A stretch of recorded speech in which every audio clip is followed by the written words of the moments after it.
This podcast is a quest for well-being, a quest for a meaningful life through the exploration of fundamental truth. Enlightening ideas, insights on physical, mental, and spiritual health. The inspiration is love. The aspiration is to awaken new ways of thinking that can lead us to a new way of being well. Welcome to Body, Mind, and Soul Healing Conversations.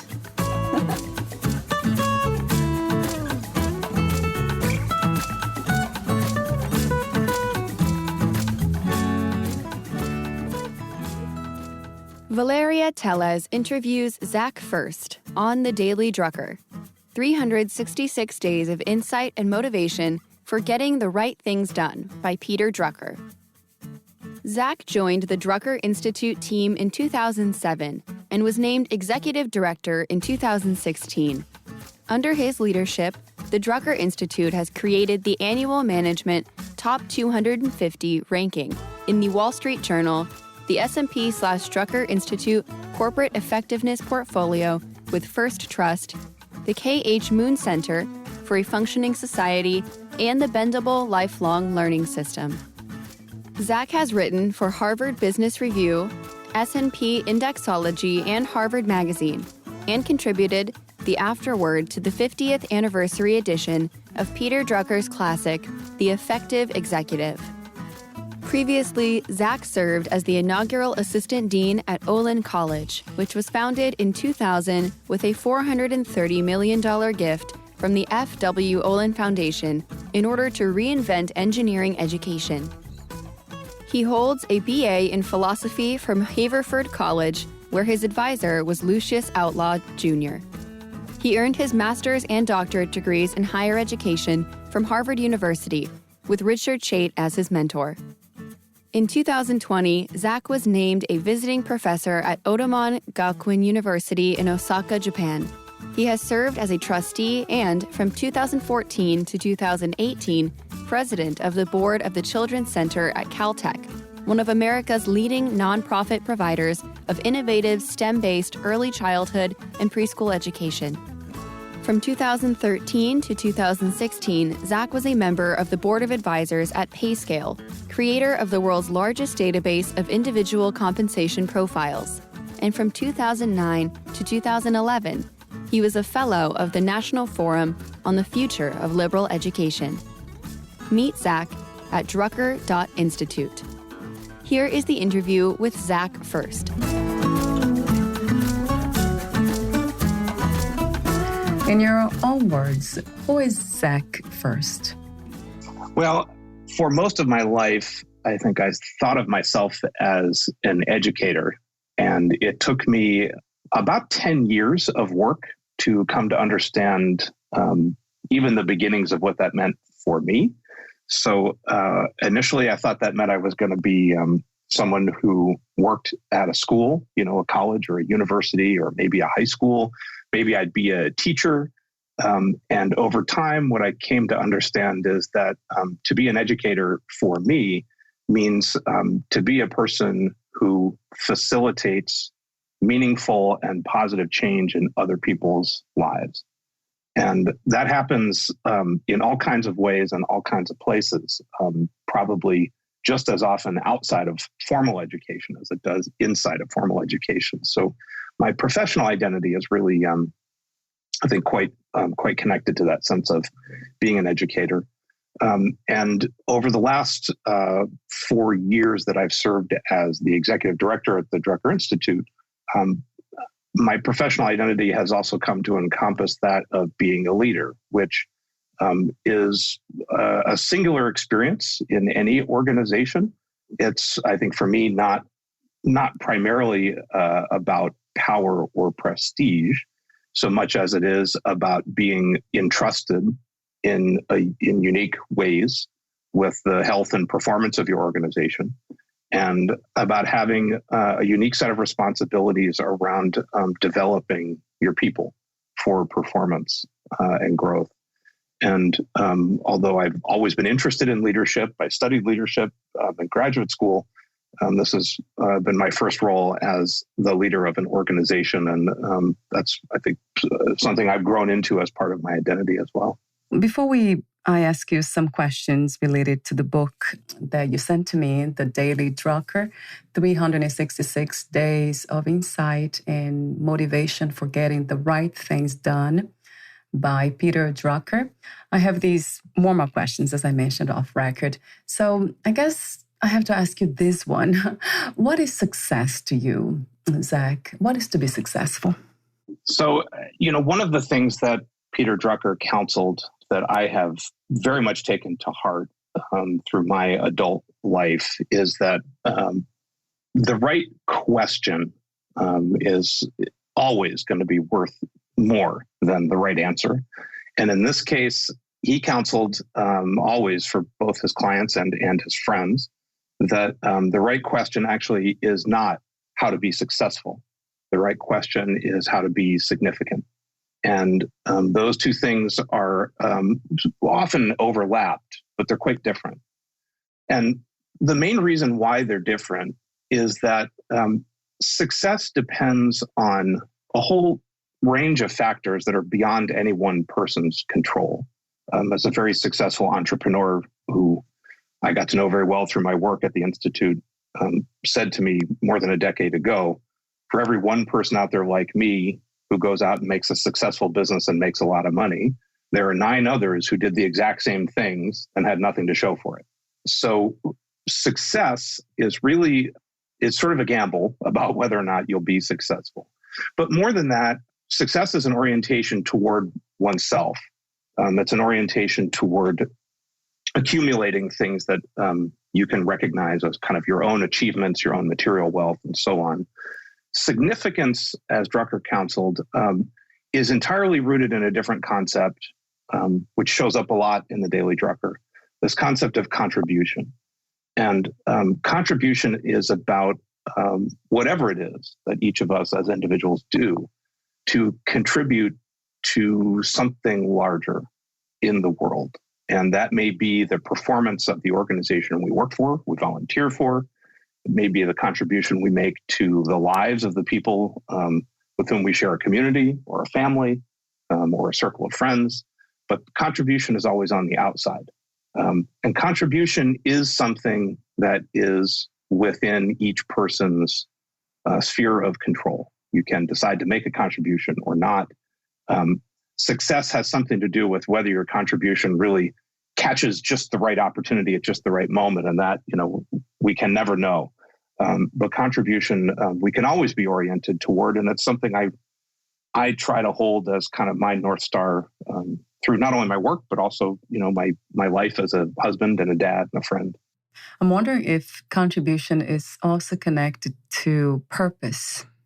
I think it is. I think it absolutely is. And again, another theme that you find throughout Drucker's work, that it's hard to make a meaningful contribution to anything if you don't know why you're doing whatever it is you're doing and why the thing that you're working toward is worth contributing to. So for Drucker, contribution, I think in many ways was inherently, he had a moral dimension to that word in mind, which was that contributions were constructive and they were toward things that were life-affirming or humanistic in some way.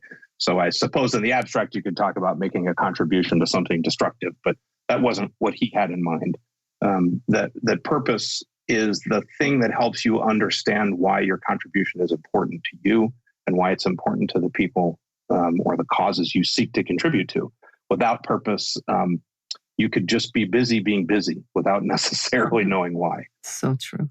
My next question is about how do we know when we are making a, let's say, meaningful contribution? Are we waiting for specific results from the outside, or this is something that's coming from the inside? It's a great question. For Drucker, contribution was always on the outside. And the importance of that is that without an orientation toward the outside, we as human beings are always at risk of becoming self-serving or sort of isolated in our outlook. And defining contribution as being on the outside does two important things. One is it ensures that we stay as humans, we stay in relationship with our communities, and we're oriented toward our fellow human beings. It also ensures that we have some means of holding ourselves accountable so that, for example, it's not enough to say, I feel like what I'm doing really matters, and so I'm just going to go do a bunch of it and then have this feeling of contribution that feels good. Part of what Drucker counseled, again, is no matter what domain you're working in, whether it's one-to-one in a friendship or in a family, or it's in the context of a larger organization or an entire country if you have a role in government. In every case, to be oriented toward the outside means you also have to go outside, so to speak, mentally, in some cases physically. You want to actually go see the world through the eyes of the people to whom you are trying to make a contribution. Listen to those people. Seek out their life experiences and understand how what you're doing relates to those things. View the world through their eyes to understand whether your contribution is actually a positive and meaningful one. What is life to you, Zach? What is this experience we are having? So I'll answer it personally for myself. What does life mean to me? Life, I think, is it's a couple of things for me. Probably first and foremost, it's a discovery, and the answer is ever unfolding. So I would have given you a different answer, no doubt, 10 years ago, and I will have a different answer for you 10 years from now. So it is a learning and discovery process, probably above all for me. It is also about relationships, so that life is about the ways in which we can connect and do so authentically with the people around us, not simply be present alongside or in front of other people, but actually helping them understand us and being able to understand them. And the depth of those relationships, I think, is life. And life also is, in some ways, I think, pretty elemental. A lot of what we do as people is geared toward the perpetuation of the species, right? We have things that we do, and child rearing and parenting, extended families, and trying to ensure for future generations that are not, they may be philosophical in some way, but they're really rooted as the deepest roots that we have with us are the need to ensure healthy and successful fellow people today and for future generations. And I've also come to understand, I think, as a fairly conceptual thinker myself, it can be easy to get lost in the kind of philosophical principles as answers to the question, but they're also quite material concerns and needs and priorities for human life that drive and shape all of our lives. Yeah, and that leads me to a question that just came to mind about being a parent. What does it mean to be a parent to you?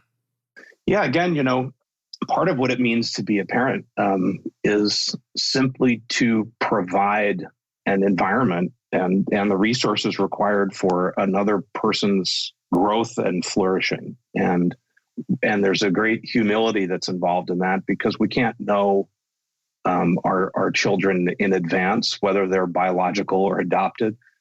They are all inherently mysterious. And part of what we are here to do is just to make room for them in the world and to help them thrive and grow. And over time, I think I've also come to understand, if anything, my generation of Gen Xers have inherited something I can't remember who wrote it, although it's a wonderful line, which is that our generation was the first that turned parenting into a verb. And I think we probably think a little too hard about our impact as parents. We probably spend a little bit too much time worrying over and managing our children. And part of what I try to do also over my years as a parent is to learn to make room for whatever will be, regardless of what I think it should be or what I hope it will be, is to just make room for what will be. and be there to kind of love and support that, whatever it is.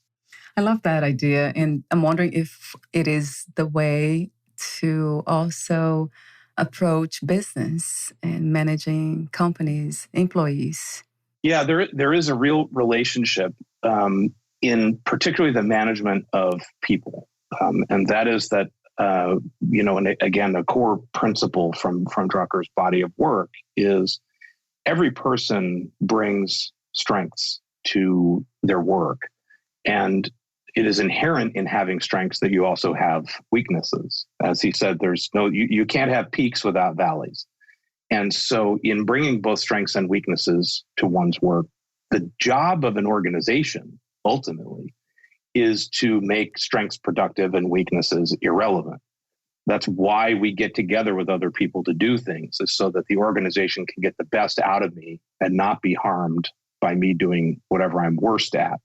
And that we can make that true for every single person who's involved. So this is true of sports teams and dance troupes, and it's true of large corporations and churches and nonprofits, everything else. And so the manager's role in that then is to be attuned to each person's strengths and weaknesses, to be attuned to how to help each person make their strengths productive. And it's not typically within the manager's purview to change what someone is good at. Strengths are really inbred, I think, for people. From the moment we're born, we have certain capabilities that are sort of natural tendencies that we can either develop or not develop over the course of our lives. But you don't tend to find people who pivot suddenly from being incredible athletes to being incredible physicists and back. That sort of thing may happen from time to time, but for the most part, it doesn't. And so the manager's job is to help people see into themselves and figure out how to connect their work with the organization in order to turn it into a contribution. That is, has a lot in common with being a parent. I suppose the difference is that once you get to the level of the organization as a whole, the organization has to have a mission and a purpose, as we discussed. And that mission and purpose will be different for an organization or a team than it will be for, let's say, a family. Right? The family's purpose may be to just kind of coexist and thrive as much as possible. An organization will actually have a particular thing in the world it is trying to accomplish. And so the manager has to also maintain that orientation, not only get the best out of each person, but the best towards some larger goal that we all share. Yeah. Another question I remember asking somebody about leadership and management in companies is that how do people applying for specific companies, how do they know the purpose of the company? I think they also call it culture. That's another word. Is that something that it's clear and very easy to know? Purpose and culture are almost by definition invisible within any organization. They are qualities of an organization that are, akin to, let's say, the purpose and values of an individual human being. And if you said to a friend or a loved one, show me your purpose and values, what they will inevitably have to do is either tell you stories or they will have to show you artifacts. Here's evidence from my life of things that mattered to me. Or here's a story about a time when I made a decision based on my values. So when it comes to organizations, we have to do the same thing. We have to look around organizations for stories and for artifacts, for rituals, for evidence of culture and values in action. So you can find easily some red flags. If an organization tells you, here's our mission statement, and it's 5 pages long, that's a statement that's so long it can't possibly stand for anything because it stands for almost everything. Drucker's counsel was a mission statement should fit on a t-shirt. It should be so short everybody can remember it. Mm-hmm. Otherwise, if everybody can't remember it, then nobody will ever know exactly what it says. So you can be alarmed if an organization takes many, many, many words to express its most important purpose. You can look around at the way physical space is organized. How do people work? Where are they in proximity to each other? What kind of environment are people asked to work in? You can look at how people in the organization talk to each other, correspondence. You can listen to the way they just exchange pleasantries in the hall or over Zoom.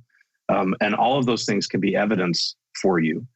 And you can also, back to where we started the conversation, you can get outside. You can talk to people who have regular contact with the organization to understand how it looks to those on the outside. So the organization may do and say lots of things inside that do or do not have a relationship to the way it is in the world. The closer those two things are, the way it is on the inside and the way it is on the outside, the better, I would say, for the integrity of the culture. Unless, of course, it's bad on both counts. But True. the organization is clearly honest about what it is and what it stands for, and the outside world sees that as well. That's a good sign. So we think about this typically in individual terms. If you're hiring someone, you'd think about checking references to go confirm that a person sort of is who they say they are and are how they say they are. One could check references for an organization too. So if you're interviewing at an organization, whether it's a studio or a nonprofit organization, a small business, you can ask them for the names and phone numbers of a couple of other organizations or people with whom they work regularly. So you might say, for example, at a studio, hey, could I talk to one of your longest running customers or a nonprofit? Is there another nonprofit in the community you partner with a lot? Could I talk to someone there? And you could ask them, what do you perceive this organization's culture and values to be? And you will get, I think, a lot of insight out of going outside to look back in, as opposed to digging ever deeper inside for the stories the organization tells itself about itself. Going back to that question about life, what life is, let me ask you another one related to life. What do you think the purpose of life is, the human experience? So as I sort of started to sketch out, I think, you could think about this probably like Maslow's hierarchy. I probably have my own version of that. Let's not overlook the kind of the most basic purpose of life is just perpetuation of the species. That's how we got to where we are. We're successful at reproducing and protecting future generations. And so part of the purpose of life is to ensure that human society in biological terms is healthy so that we can continue to exist as a species. Beyond that, then I think the purpose of life is sort of the next level up. Now, just speaking for myself, is what, Socrates and Aristotle would call the examined life is some journey of self-knowledge and discovery about who we are and who we are becoming, so that we are not just kind of blindly moving through our lives, but we have some awareness and sense of who we are and how we are in the world. And through that, you can sort of move up another level to relationship and connection. That the purpose of life is to make those kind of authentic connections with other people through the course of our lives that become intersections in all of our journeys of learning and becoming. And probably the highest purpose, and it's one that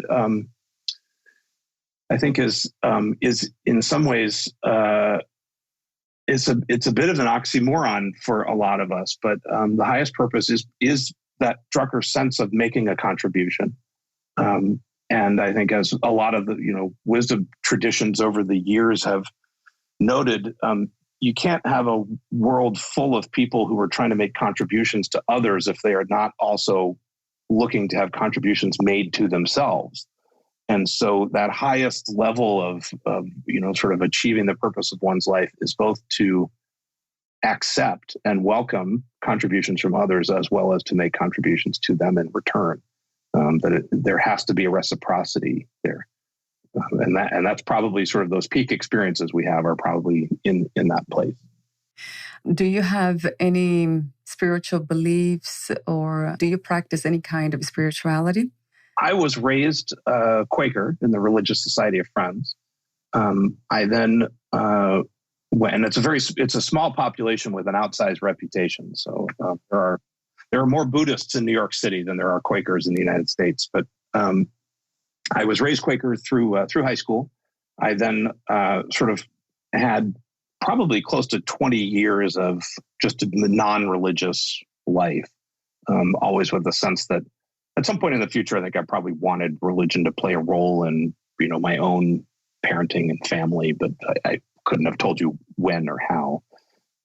And then came to, in my mid-30s, the Episcopal Church, which here in the community where I live in Southern California, the Episcopal Church is, I think, takes the teachings of the gospel and Jesus quite literally in orienting itself toward serving the poor, the dispossessed, standing against practices of institutional power and authority, and standing instead for the integrity of each human being.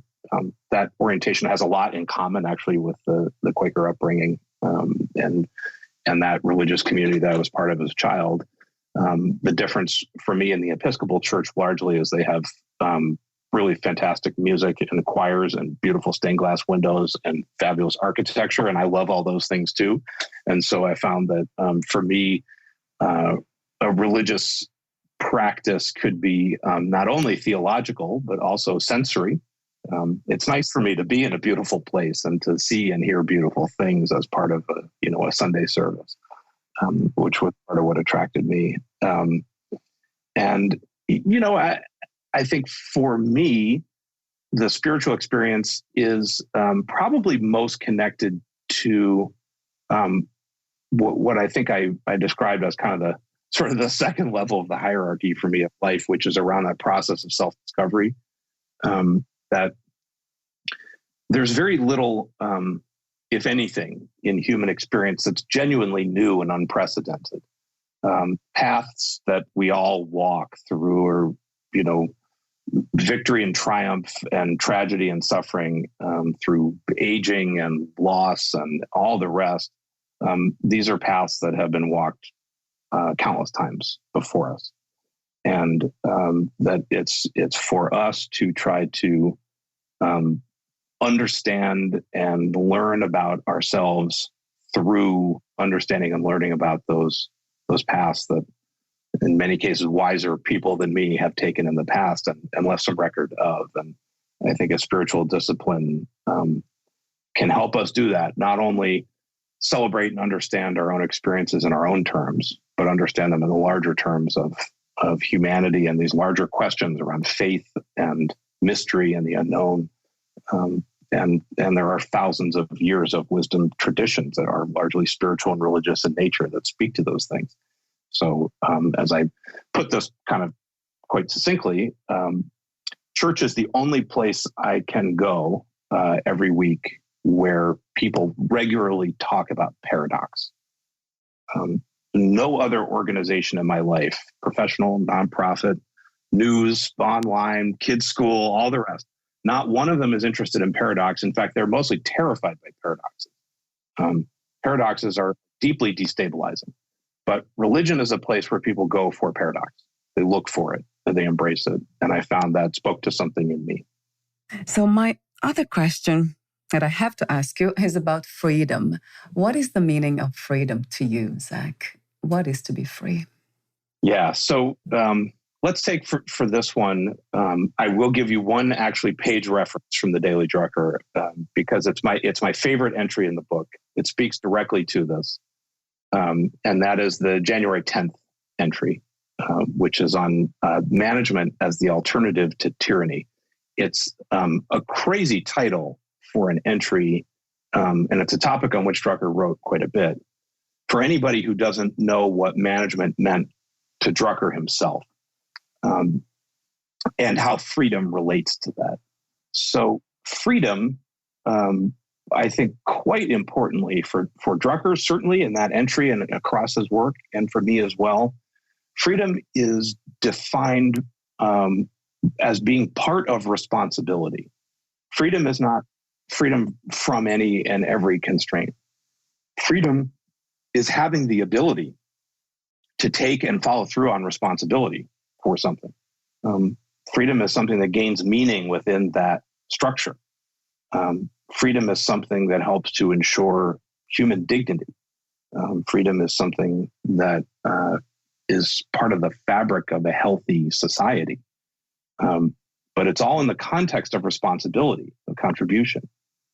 And for Drucker, as widely regarded as kind of the father or the inventor of the field of management, as he started writing about these ideas in the 1930s, and for 70 some years after that, most people today are surprised by that view. We think of management as largely being about business management, and we think management largely as being some mix of sort of airport bookstore trendiness and technical wonkiness. And for Drucker, management was largely about timeless principles that related to the human being and human society, and was the structure through which, in a modern society where we're not ruled by kings anymore, in a modern society, management is largely the instrument through which people discover a sense of contribution and meaning. Management, performing responsible management, is what makes freedom possible for him. And he writes about that in that entry, that for him, he chose the field of management as his life's work, not because he thought it was fun to make money or talk to people about making money, or even that he loved organizations per se. For Drucker, management was important because it was the alternative to tyranny. We either have, in his view, performing responsible institutions that people can trust, that provide them with a rational chance of equal opportunity, through which they can make a contribution and be free, or that breaks down and people ultimately look toward typically a strong man, every now and then a strong woman, to solve all their problems for them. And they're willing to trade their freedom for a sense of safety and a kind of magical thinking. It was great. Drucker's greatest fear, he grew up in pre-Nazi Vienna, Austria, and personally witnessed the rise of the Nazis and fled Germany in the early 1930s.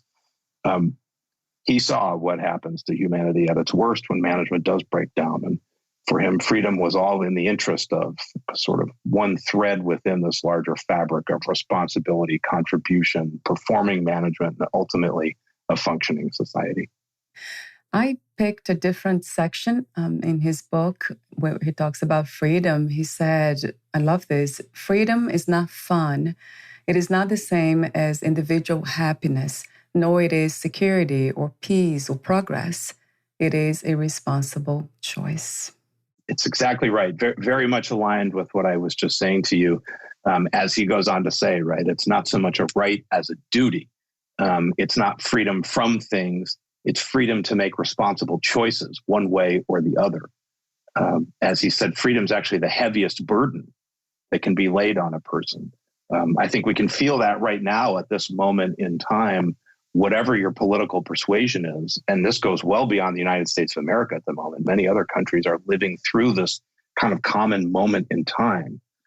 The more free we think of our society, the heavier a burden we feel around times like this, when we are asked to choose our leaders. The freedom creates a tremendous sense of responsibility, burden in a way that at acutely anxious times like this becomes a real personal anxiety for a lot of people.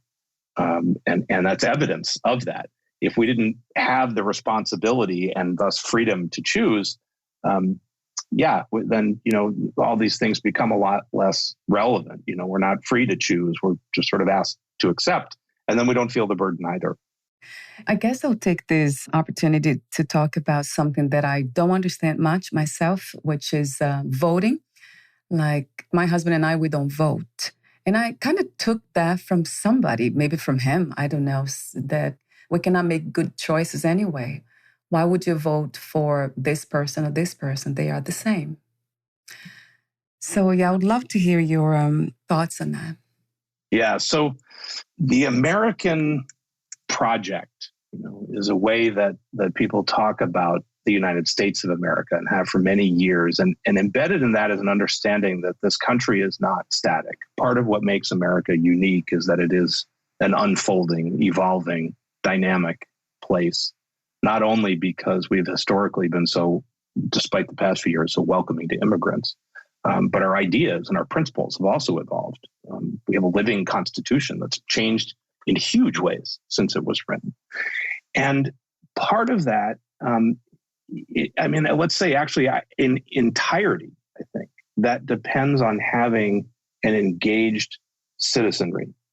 That entire process depends on the people who live under these laws and structures having some voice in those laws and structures. Without the voice of the people, we have kind of, feudal chaos on some level, right? That the death knell for democracy is when people decide it's just not important. It's too abstract. I'm not enough of an expert. Though that is the death knell for democracy. It is why, for example, freedom of the press is so sacred in the United States, because the press is how the people learn what's happening. And the freedom of the press becomes essential then to ensuring that we have an informed electorate. Now, the press has gotten fractured. There's all kinds of arguments over truth and standards, but it doesn't mean that the press is any less important. Without the press, we have to look to our own institutions to tell us what they're up to, which is never a good idea, right? We always want some third party. So that's sort of core to life in the United States, is this idea of being an engaged and thoughtful citizen. That part of what citizens ought to do is take time to try, to the best of their ability, to understand what their vote means and how their voice can be heard. And there is a sort of wisdom of the crowds principle at work, which is any one person is only ever going to have at best kind of half a view of things. But that as we aggregate millions and millions of people, we get closer to some larger truth for all of us as a state or a country or a city. And so to that end, I would say you have very little to lose and everything to gain from trying it. Trying it just once, fill out the ballot, see what the experience feels like. The worst thing that'll happen is you'll spend a half hour on it, decide it's all too confusing. You'll throw up your hands and you'll rip it up and throw it out. But the best thing that can happen is you'll go through the experience, you'll fill it out, you'll send it in, and it'll give you an opportunity to reflect on the experience having actually gone through it. And I think there's a lot of reason for pessimism and doubt today. Our national government, our president in particular, currently is kind of actively sowing doubt about lots of institutions and processes, which, is intended, I think, very much explicitly to encourage people not to participate in the democratic process. And I'm, what I stand for is participation regardless of your political values. Participation is essential. It is essential to America being what it is. And I think to bring us all the way home here, you can think about, as a citizen of the United States of America, voting is your contribution. That is the thing that your country depends on you for. That is the contribution you can make, just as much as paying taxes and being law-abiding. Voting is part of your essential contribution as a citizen. I think, if we can think about it that way, then it may give us just that little bit of extra motivation we need to go out and take a bit of time and effort to do it. Not to mention, you're fortunate to live in Florida, where your vote actually really counts. Really? So, yeah, right. Yeah, that's what I heard. Unlike those of us out here in California, where, the parties are quite imbalanced and most elections are a foregone conclusion. You got a lot of elections in Florida that, the entire national presidential election for the United States in 2000 hinged on about 500 votes in the state of Florida. So Florida has always been kind of on the knife's edge of elections. And it's a great place to be a voter for that reason. Thank you, Zach. I come from a very intuitive place. As a woman, most women are like that, I guess. I can tell clearly and fast who not to trust, because we are looking for authenticity, honesty, integrity. And then when we don't clearly see that, it makes it more challenging to make that choice. Yeah, of course. And by the way, what you're describing is the situation managers are faced with all the time. If you're going to go hire a new person for your team or your organization, you don't get to have the person you want. You have to pick from among the people available. You have a stack of resumes and you have to decide who's the best fit. And it happens in American politics. We have a two-party system. That's a binary choice in most cases. It's this person or that person. And so by definition, your choice will never be perfect. You will always have doubts. You should. because we're not voting for supermen or superwomen. We're voting for human beings, and we're all flawed. It's up to you, just as the hiring manager, it's up to you as the voter to make the best choice you can, because the job will be filled one way or the other. So you may as well have it filled by the person you'd rather see, right? Mm. Flaws and all, unless you genuinely are split 50.0 down each side. If you're slightly more inclined toward one than the other, then that's who deserves your support, I think, because someone's going to get the job. And there's wisdom in that intuition, just as there is wisdom in being able to analyze policies. All of that wisdom is required, I think, for a wise election. All of those contributions are required. I wouldn't want every voter in the country to vote like I do, which is a fairly cerebral way of voting, right? Not at all intuitive, right? It's very analytical. Well, that's good to a certain extent, but I want people who are intuitive voting in this election too. We need that contribution as well.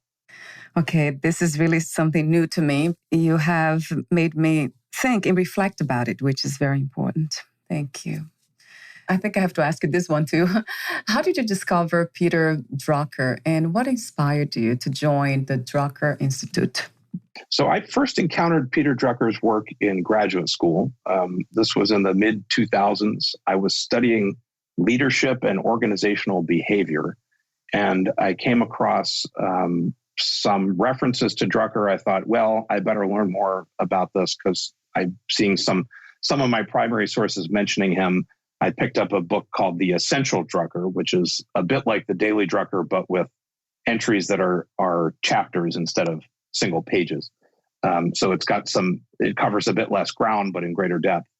I read a few of those chapters, and I thought a couple of things struck me right away, particularly relative to other work I'd read in management leadership. One was, it was so clear. Drucker was always just so clear about everything he was trying to say. It was free of jargon. The stuff was not overly abstract. Two is part of that, everything was related to the human being. So whatever he's talking about, whether it's society at large, organizations, budgets, HR, whatever the topic is, it's always with the human being at the center. And so not only is it clear, but it also feels relevant to any one of us, whether we're studying leadership, practicing it, or subject to it. It's relevant. And third, he has his values are front and center. So there's no mystery about what he stands for. It's not simply that he's writing about management and he's interested in people. He's doing those things because he cares deeply, personally, about the health of our society. And so for him, management is not just, as we discussed, it's not just the freedom to make organizational choices, whatever you want to do. Management is the freedom to do that because it is defined by the responsibility to do that. And so for him, management was, I think, ultimately about responsibility for the human being, for the people who are affected by and under the care of an organization. All those things felt quite personally relevant to me. And then I had just the good luck around, as anyone does, and finding a new job around finishing graduate school at just the right time and getting hired in 2007. So, I'm entering my 14th year here, just right out of grad school as the number 2 at the time at the Drucker Institute, which had just started to staff itself up. So I was the number 2 on the team, and I was also the second employee. So it's sort of number 2 by definition. And I wasn't sure it was going to be my life's work. I thought it was just an interesting thing I'd do for a few years, and it's turned into my life's work, at least this stage of my life. It's become a real work of passion and dedication for me, not just fun and excitement. Talk to me for a moment, Zach, about a phrase that I read in his book. Really caught my attention to this, how paradoxical it is in a way. He said, the important thing is to identify the future that has already happened. So reading that phrase by itself, it kind of doesn't make sense, but talk to me about it. I did read about the context, and that made sense then. But yeah, for the listener. Yeah, it's a wonderful phrase. Drucker was often credited with predicting the future because he was quite prescient on certain things. So he started writing about knowledge work and the knowledge worker in the late 1950s. decades before most people who study work, and at the national economic level started thinking about knowledge work as a kind of work. And he had a whole host of things like that. And he was careful always to say, I don't predict the future. Nobody can predict the future. It's absurd. But what you can do is, as he said, look out the window and see the future that is visible but not yet seen. And for him, what that meant was events are always unfolding. Things are always happening in ways and in places that go overlooked. Oftentimes they go systematically overlooked. So if you are part of a sector of the economy that's too small, or you're part of a group of people who hold too little power or too little standing, all of society's structures and systems will be geared toward overlooking you. And for Drucker, if you looked out your window, which is to say got outside of your regular reality, the walls of your organization, if you happen to work in a large one or one that has a very intense and clearly defined walls, get outside those walls, see what is happening, and you will discover that you can pick up on where things are going based on what's already happening. There's a similar sentiment from a famous technology futurist who said, the future is already here, it's just unevenly distributed. That's not a Drucker saying, but it's very much the same sentiment, which is you will find that whatever will be true for most people 10 years from now is already true for someone right now. We just have to get out and find it. That might take something else that he talks about that I believe in. It's to reinvent yourself. So he talks about that too. You have to make something different out of yourself rather than just find a new supply of energy. Yes, exactly. So Drucker himself really lived this. He was clear about the importance of strengths and that strengths generally don't change. So you can know what kinds of things you're good at, but that could mean, for example, your strength is in connecting different ideas with each other, or your strength is in teaching or helping other people or coaching them. That you would know your strengths at that level, but your knowledge that you use to turn your strengths into contribution, your knowledge, particularly now, is always in a process of decay. Knowledge is constantly being renewed, constantly being expanded, and that to stay a kind of vibrant, contributing person with a meaningful life, you have to always be learning, always be expanding your horizons. And so he used to set for himself, one of his great strengths was as a reader. First of all, he could just read in tremendous quantities, but he also, I never knew the man personally, but as best I can tell, had something like a photographic memory, just extraordinary recall for incredible details from things that he had read sometimes long in the past.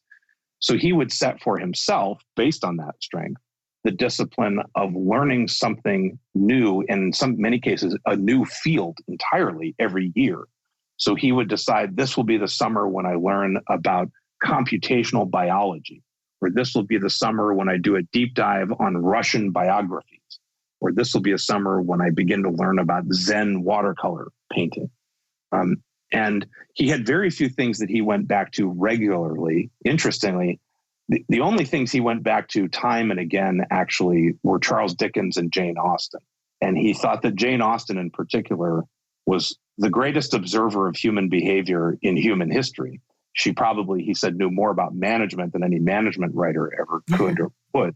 So he had a few things he went back to, both for pleasure and for learning. But he was relentless always about trying to expand his mind, his scope, change his views of the world, deepen his views, broaden his views. That takes courage. That's what comes to mind, I guess. Would you say courage, Zach, to keep exploring your own knowledge? Absolutely. It's funny you should mention that. Our tagline at the Drucker Institute is manage with courage. And that is very much grounded in Drucker's work and in a particular lesson he had for managers. But I think it applies to all of us, regardless of our age or stage or position. And that is that, as he said, the most important thing to do in setting your priorities, in deciding what the few things are that you really want to focus on, again, whether it's in work or in life, the most important thing is not analysis. And this is a very kind of contrarian view, especially today. We are so awash in data in the world. We have so many tools of analysis available to us that it sounds a bit strange to say that. But he said the most important thing is not analysis.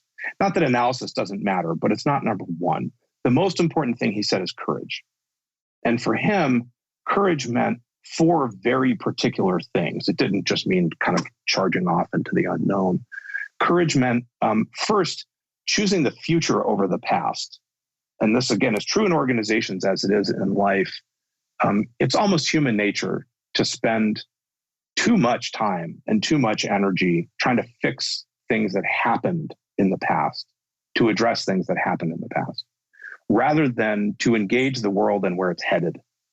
So as you mentioned, seeing the future that's visible but not yet seen, as he would say, probably get out of your closets and look out the window, right? Yeah. Stop worrying about where things have been and start thinking about where things are going, both for your organization and yourself. Related to that is focus on opportunities rather than problems. Trying to fix things that are broken, for him, was a fool's errand. Really difficult problems will probably take the entirety of your life and you may never get anywhere. Think about trying to persuade someone who so fundamentally disagrees with you that you can't figure out even how to get the conversation going. Move on. It's a big world, right? As he would say, work on the opportunities, the places where you can make a contribution. In some cases, you'll find you could find opportunities with people who might otherwise be problems. If you move to a new area, if you move to a new thing, and you work on the opportunities that you have together, rather than on trying to correct each other or to correct yourself. He cautioned, every now and then, of course, there are problems that need to be addressed so they don't become detrimental. You do need to make sure you're not, your blood pressure isn't so high you're about to die tomorrow. Well, let's get that under control. But then, don't worry about optimizing it, right? Let's move on to the opportunities.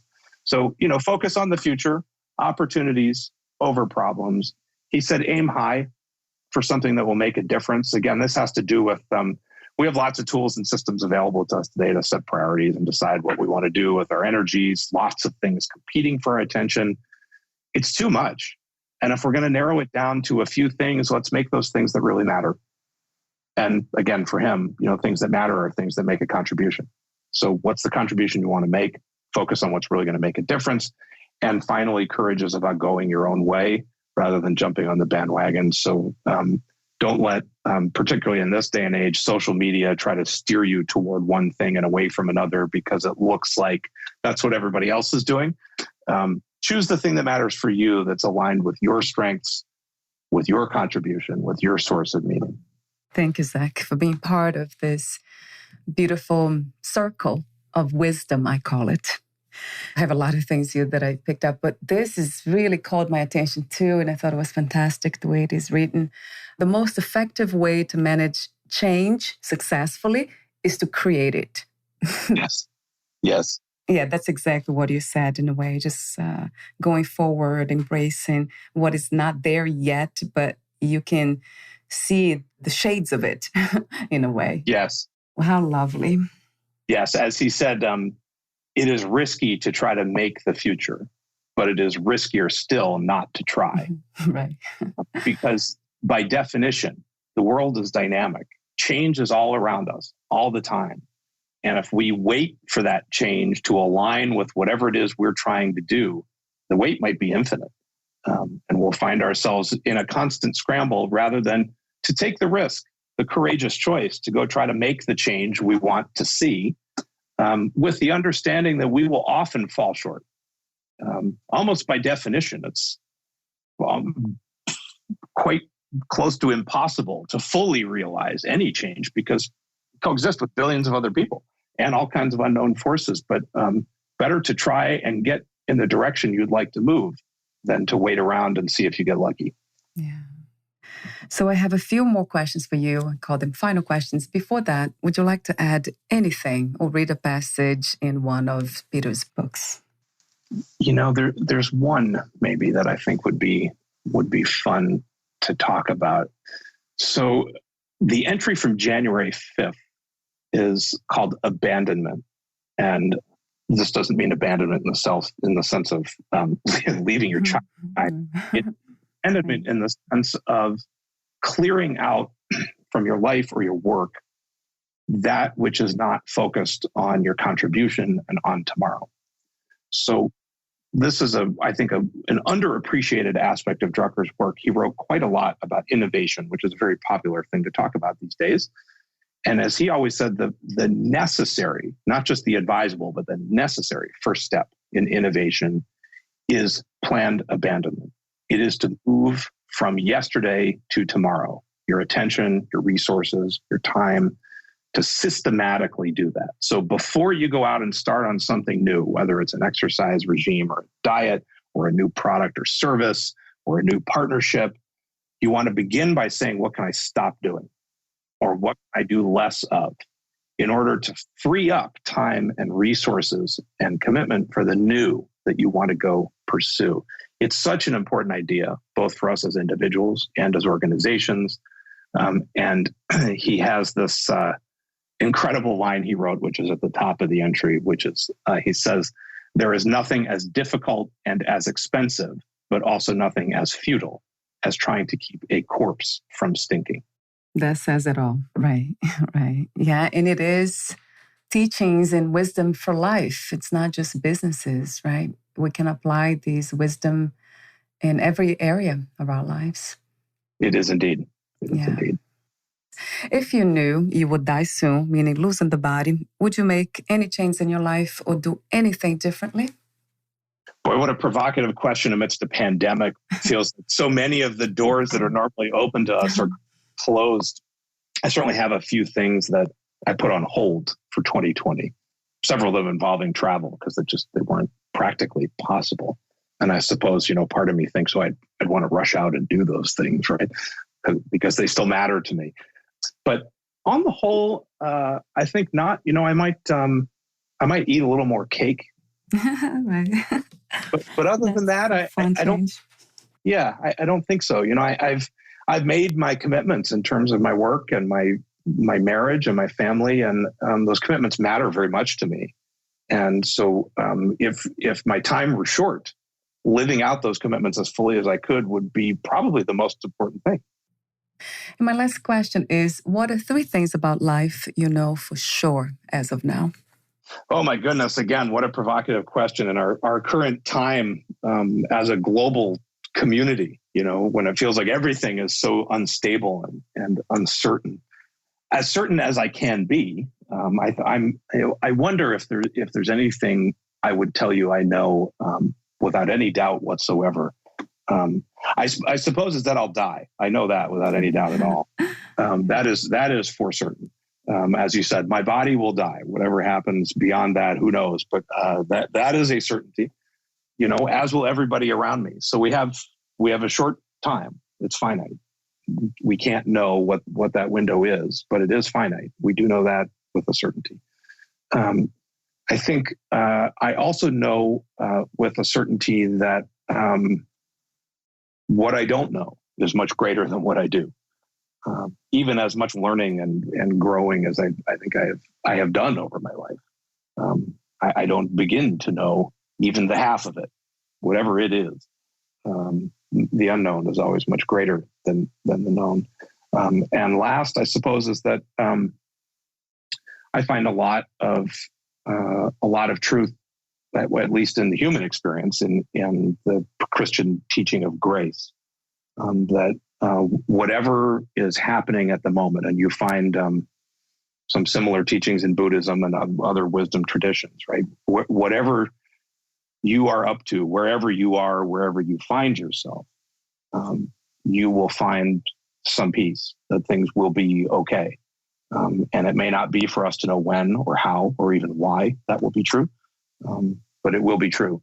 That there will be some deeper ground, some sense of being held, some sense of being connected, some sense of peace, whatever your tradition teaches you the right words are. That will be there for all of us if we care to try to see it. Thank you so much for sharing Peter's wisdom and your own wisdom, profound wisdom, Zach. Thank you. Thank you so much, Valeria. It's been my pleasure. I have one more technical question. Where can we find more information about you, your work, products, services, and future projects? Just on the Drucker Institute website. So that is at www.drucker, drucker.institute. And you will find there my bio, as well as bios for everybody else on my team who makes our work happen. And lots of hopefully accessible and visually interesting ways to learn about our work. Thank you so much again, Zach, and we'll talk soon. Thank you very much. Bye for now. Bye-bye.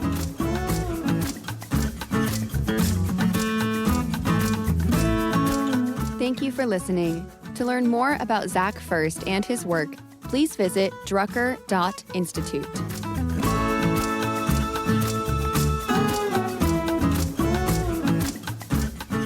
To learn more about this podcast, please visit fitforjoy.org/podcast.